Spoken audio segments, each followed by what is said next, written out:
Ibihe byiza ndabasuje kandi mbifurije gukomeza kugubwa neza mwebwe mukomeje kudukurikira, nizere ko mukomeje kugubwa neza. Muri aka kanya rero tukaba tugiye kubagezaho imwe mu nkuru z'incamugongo, n'inkuru imaze iminsi imenyekanye, inkuru y'uko Gisimba yitabye Imana ariko ubu ngubu akaba arimo gushyingurwa.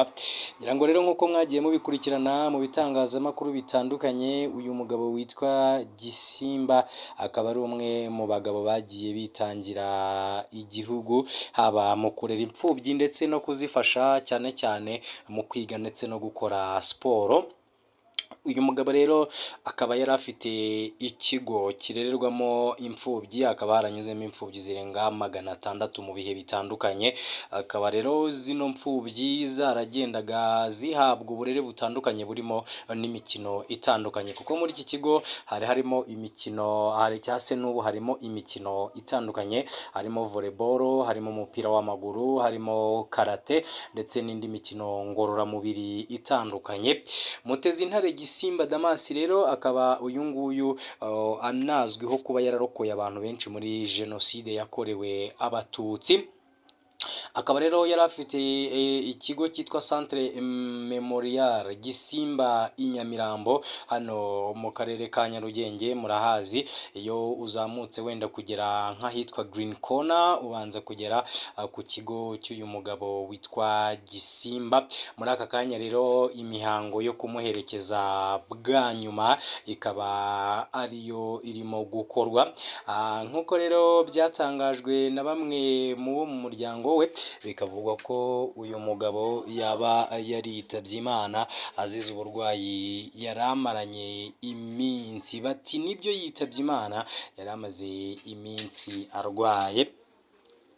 Uyu mugabo rero akaba kabisa, uyu mugabo akaba yari amaze igihe kinini arwaye, akaba yitabye Imana afite imyaka 62 y'amavuko. Nk'uko nabivuze rero, uyu nguyu mu bihe bya jenoside akaba yararokoye abatutsi basaga 400 bose. Akaba rero yarambitswe n'imidari itandukanye irimo uwo kugira uruhare mu kurwanya jenoside yakorewe abatutsi muri Mata mu 1994. Mu Gushyingo 2015 yaje mu barinzi b'igihango 17 bambitswe imidari, bakanahabwa ishimwe ry'icyubahiro mu ijoro ry'ubusabe ryitabiriwe na nyakubahwa Perezida wa Repubulika y'u Rwanda Paul Kagame. Mu kiganiro rero uyu mugabo yagiranye na Gisimba muri Gisimba Memorial Center, yavuze ko igitekerezo gikomoka ku bihe bya nyuma y'intambara y'isi, aho ngo cyatangijwe na sekuru.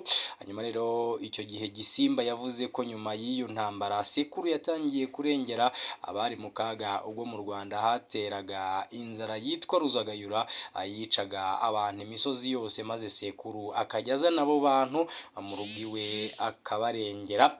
Ubwo rero ni ibyo ngibyo kuri iyi nkuru, gusa icyo twagarukaho ni uko uyu mugabo ari umwe mu bagiye barera abana bagiye babamo n'abasportifu batandukanye, kuko kiriya kigo cya Gisimba Memorial Center kikaba kirimo imikino itandukanye, kirimo imikino igiye inyuranye, irimo imikino kabisa ya volleyball, basketball, gusiganwa ku maguru ndetse n'imikino ya karate n'ibindi bitandukanye.